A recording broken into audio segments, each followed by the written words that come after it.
Coming to you live from the Mediaplex in downtown Windsor, this is a presentation of Clair College Journalism. Hi, I'm Millar Hill, and you are watching Mediaplex News Now.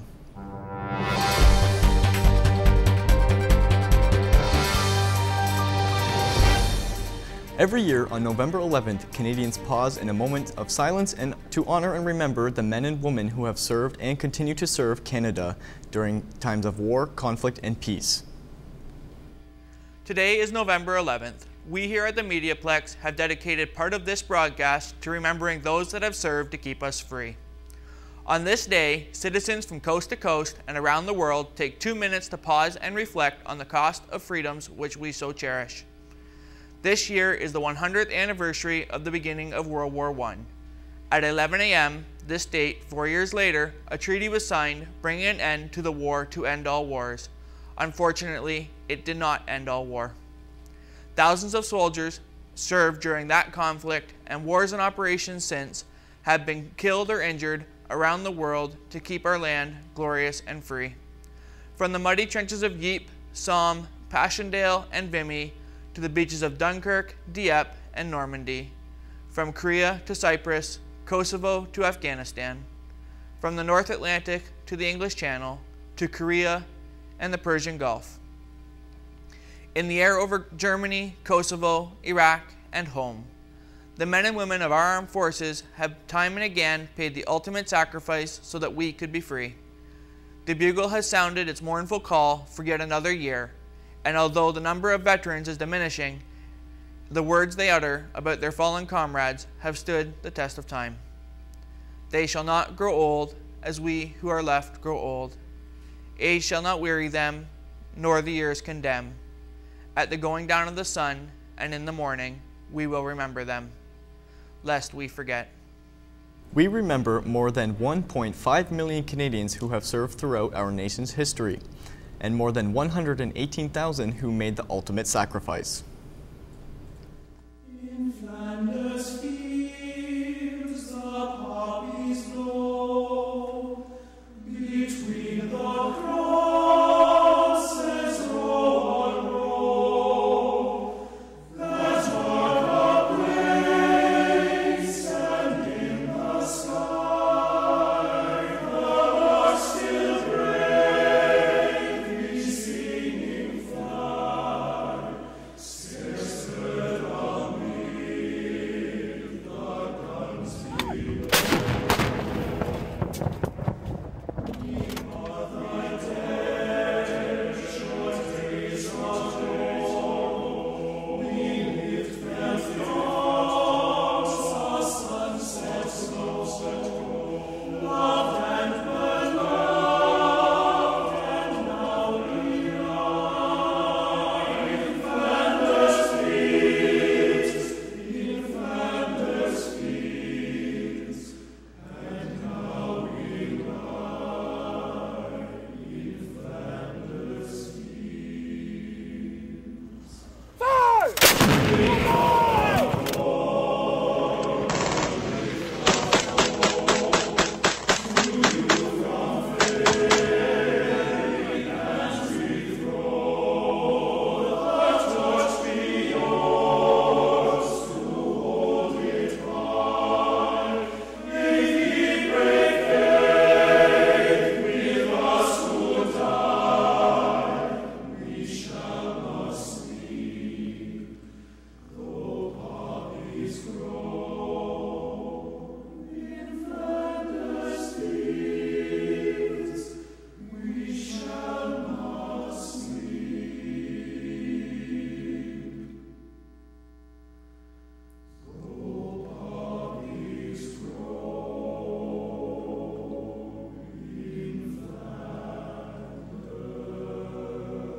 Windsor commemorated Remembrance Day in its own way at the local cenotaph.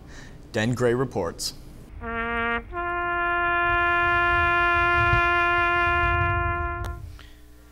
Hundreds of citizens joined veterans and active service members in the Remembrance Day ceremonies held at the Windsor Cenotaph today. An honor guard stood watch over the cenotaph, and a field of flags commemorated those killed in Afghanistan. Ray Silvis served in the Korean War.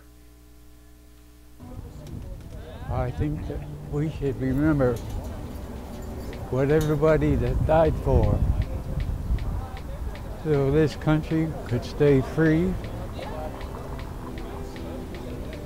And I believe that emphatically.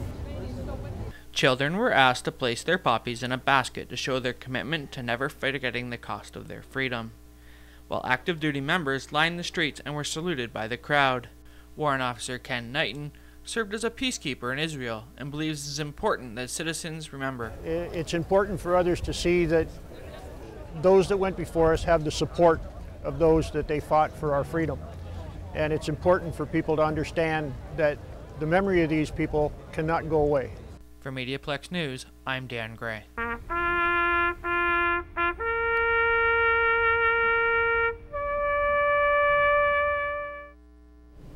We will now go out to the corner of University in Victoria for your early weather forecast with Kenneth Bullock. How's the weather out there, Kenneth? Thanks, Miller. You know, despite the fact that it's raining, there's a slight breeze, it's still quite a nice day. It's looking like a high of 9 today with a low of 5, and there's a 40% chance of rain, but it's kind of raining already. So take advantage of the weather you can while it still rains. That's all I have for you now. Tune in for your 3-day weather forecast later in the show. Back to you, Miller. Thanks, Kenneth. The Windsor Police held the crime statistics meeting with Mayor Eddie Francis in attendance. Sean Frame has the story.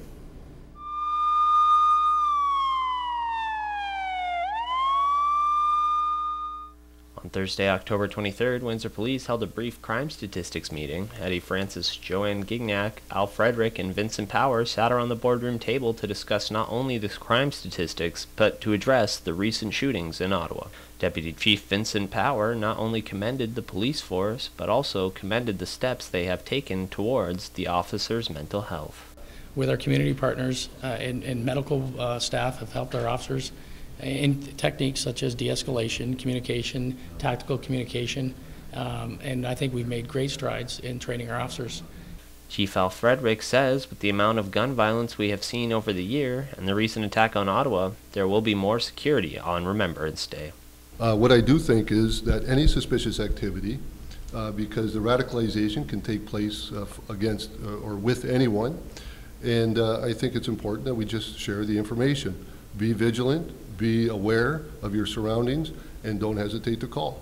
In the past few months, Windsor has seen no significant increases or decreases in crime. I'm Sean Frame, Mediaplex News Now. Public relations student Lori Harrison has launched a new campaign, and she is with Ashley Ann Mentley to tell us about it. Ashley Ann? Thanks, Miller. I'm joined with Lori Harrison, a public relations student here at the Mediaplex. Lori, tell us about the Shutout for Hunger program. So Shutout for Hunger is a charity floor hockey game where the St. Clair College Athletic Department, their champion athletes, will be taking on local media personalities here in Windsor to benefit the local food banks, so Windsor Essex Food Bank Association and the St. Clair College Food Bank. And who will be participating in the event? Well, we're really trying to make this a United St. Clair College event, so we are going to be having it held right at the college, but we've involved the Student Representative Council, the Athletic Department, the Journalism Program, Public Relations, and various other programs throughout the college to help with the volunteer. Good. And where and when will this event be held? It's going to be held at St. Clair College's main campus on November 21st from 6 to 9, and usually you would have to be paying for parking, but parking will be free for this event. Good. And what prompted you to create this event? Well, as the public relations students, 4 of us got together, and in our event class, we had to come up with an event. So we decided to do an event that was going to give back to the school, give back to the community, and help ourselves too, to be able to get some connections and some real life experience. So we decided to put this charity floor hockey game on to benefit everybody. Great. And I hear that you have a big name coming in as well, right? You told me about Miss Canada coming. Tell me about that. Yeah, so Miss Canada is going to be our special guest, and she's going to do some introductories and maybe a little speech at the beginning, but she'll be dropping the ceremonial puck. Nice. And where can people go if they want to find out more information? We've started a Facebook page, and it's called Shout Out Hunger with St. Clair College. There's actually a contest on there right now, so you can go to that page, like and share the page, and then find the contest post, like and share the post, and you will be in a draw to win 2 Spitfire tickets. Or you can go to Twitter, and our handle is at SCC Shoutout. Great. That sounds like you have a lot of involvement from the whole community, and it seems to be coming together really well, right? Very nice. Are you excited for it? Oh yeah, we're really excited because admission into this event is we try to make it very affordable for everybody. So if you can afford a canned good but you want to come, we've got either a canned good or a monetary donation. Perfect. Well, I'm Ashley Ann Mentley. Back to you, Millar. Thanks, Ashley. We'll go across the pond for the British Beat. Sean Prevost tells us how Remembrance Day is commemorated in the UK. Welcome back to the United Kingdom and the University of Kent for the latest edition of the British Beat. Today is Remembrance Day in Canada, in memory of those we lost in wars gone by. But as many know, Canada is not the only country to celebrate it, but here in the UK, there are differences in how it's observed. While in Canada, Remembrance Day is celebrated November 11th, here it is actually held across 3 days from the Sunday closest to the 11th to the day itself. During the Sunday, special events and services are held, including the formal ceremony at the cenotaph, with other events held up to Tuesday. However, there are some similarities between Canada and the UK. Ceremonies are held at local war memorials with poppy wreaths laid by representatives of the Crown, armed forces, and civic leaders. And a much larger ceremony takes place in London, much like in Ottawa, with the Prime Minister, members of the military, and the public in attendance. The last post is also played by buglers, and a salute is given, though in the UK it's with cannon instead of gunfire, followed by 2 minutes of silence.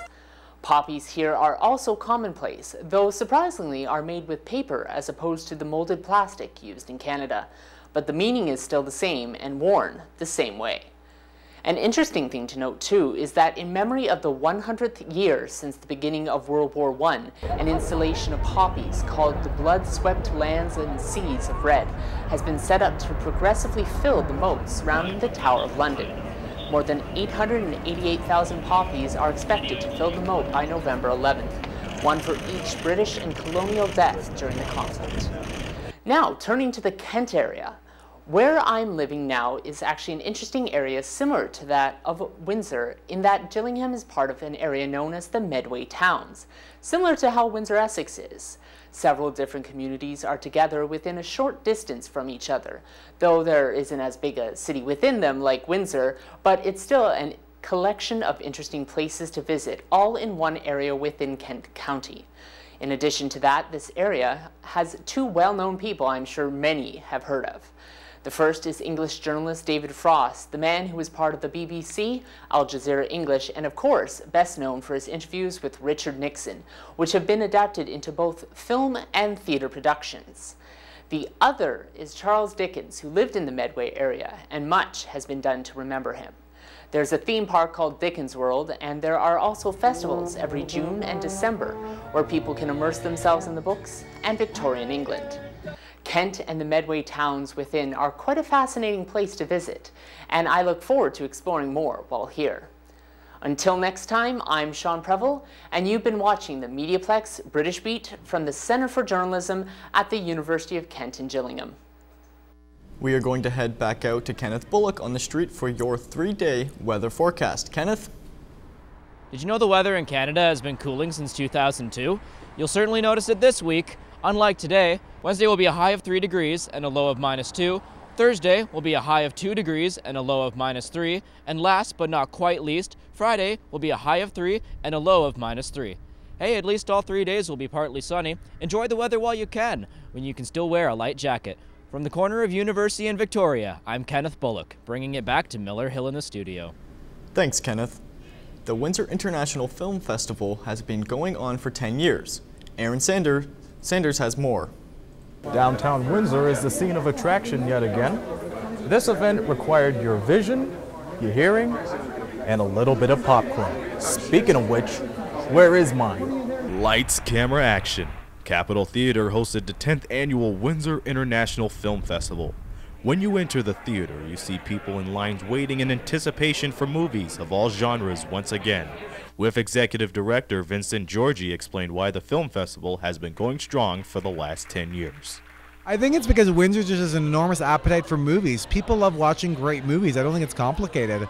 And this is the time that once a year you come together and just do a marathon of movies. This year we have 111 films doing 182 screenings.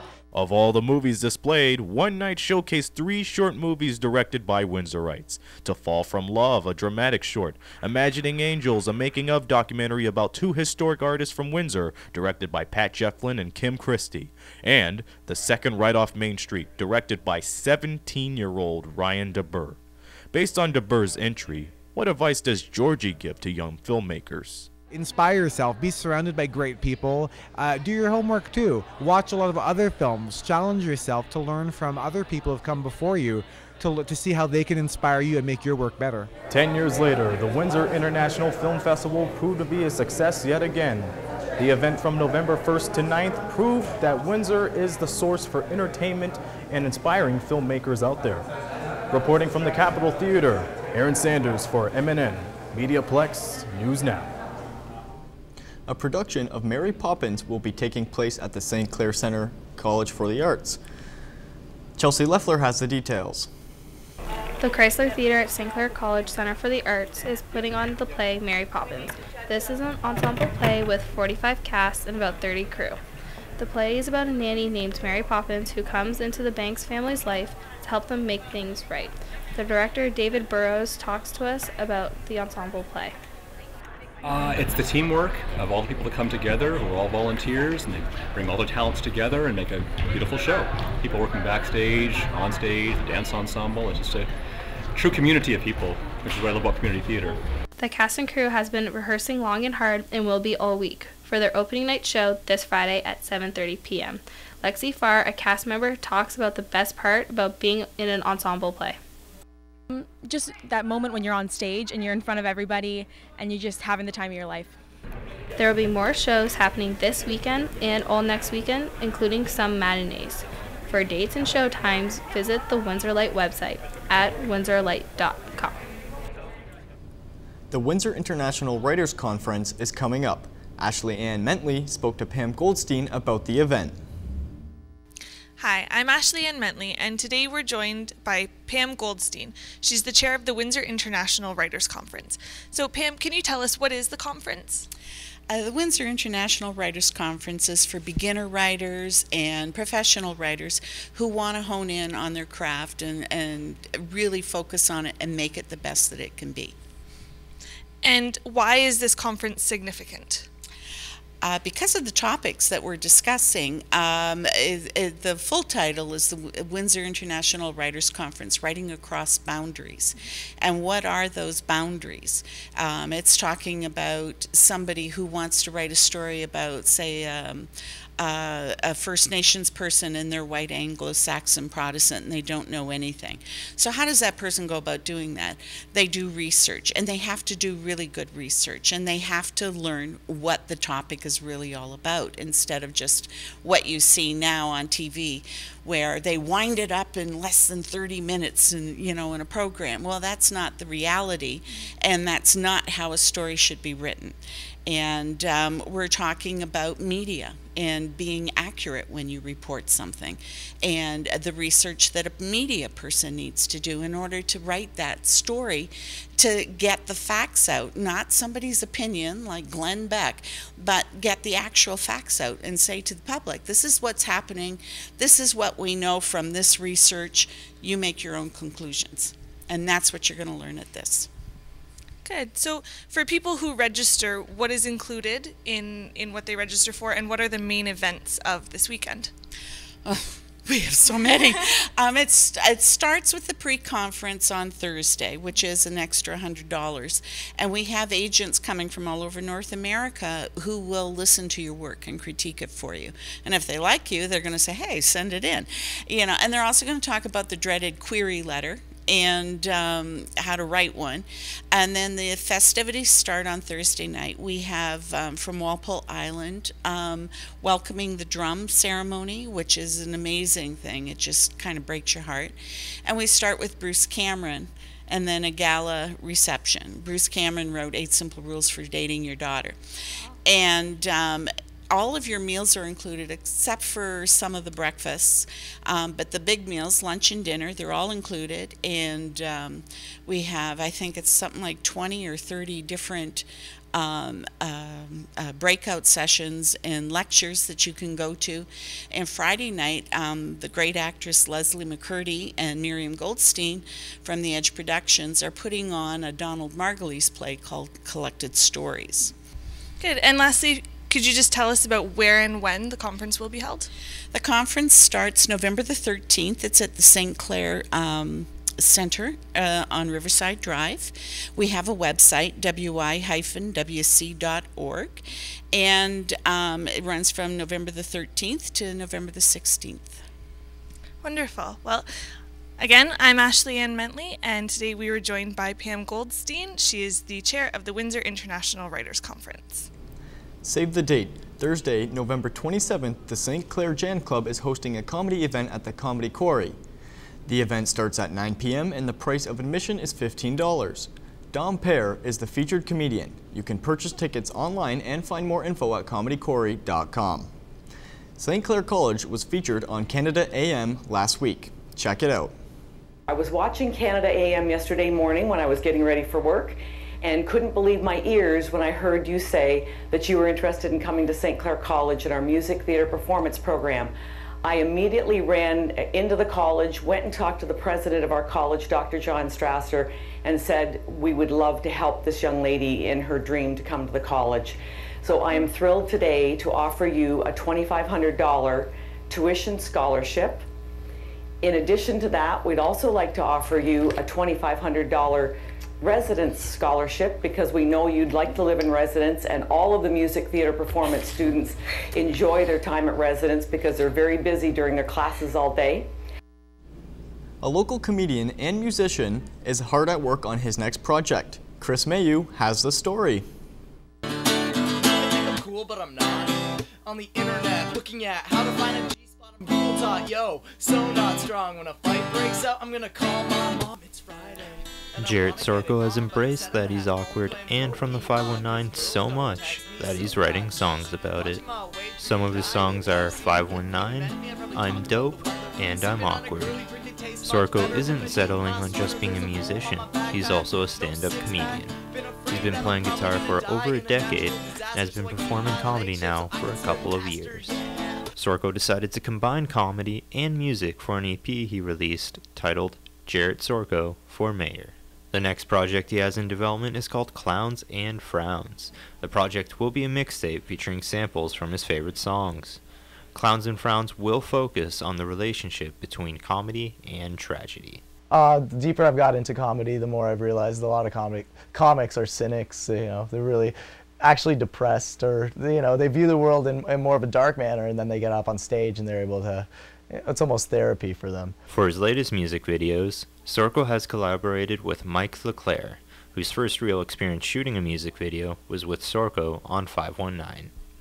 LeClaire said the concept for 519 was to showcase Windsor. Since working with Sorko, LeClaire has received offers from other musicians to film their music videos. Working with Jarrett Sorko has given me the confidence that I feel like I needed to, feel that I could work with other artists. Sorko also said music and comedy is what he loves to do, that every day he wakes up inspired to create or even consume media.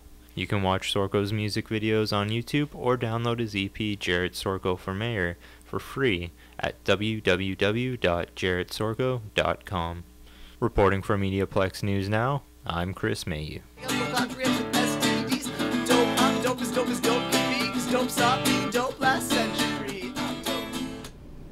The Coats for Kids campaign is underway. Taylor Bush tells us more. The Coats for Kids campaign kicked off this weekend in Windsor. More than 120 families lined up in hopes of getting a coat. Russ Anderson, chair of the program, said they hope to give away about 6,000 coats this winter, We felt this program definitely is needed in this area, and we're glad that the program is still alive, and it's gone from 3,500 to 6,000. Debbie Desjardins has been the coordinator of Coats for Kids for the past 5 years. She said there is still a great need for programs like this in Windsor. Our community has really struggled, and it's been all over the news that we're the highest unemployment rate again, and the poverty here. And so when you see things like this, when you see people lined up out the door to get a coat, you know that our city's been struggling.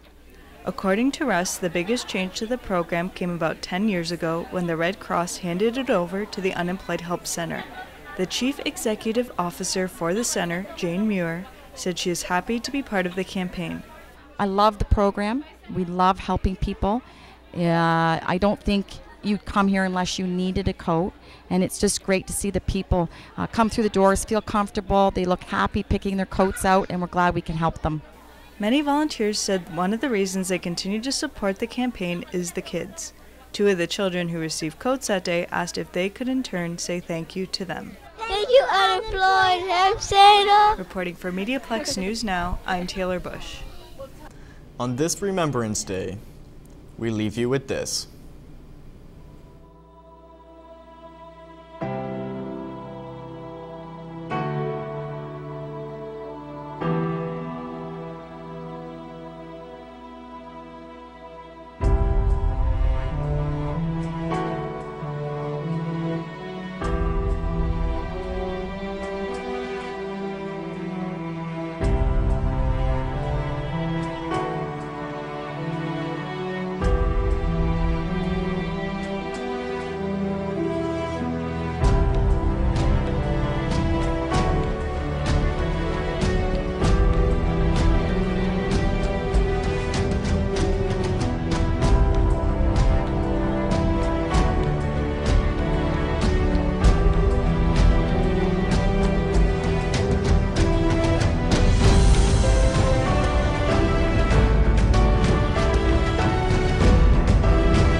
Thanks for tuning in. I'm Miller Hill, and you've been watching Mediaplex News Now.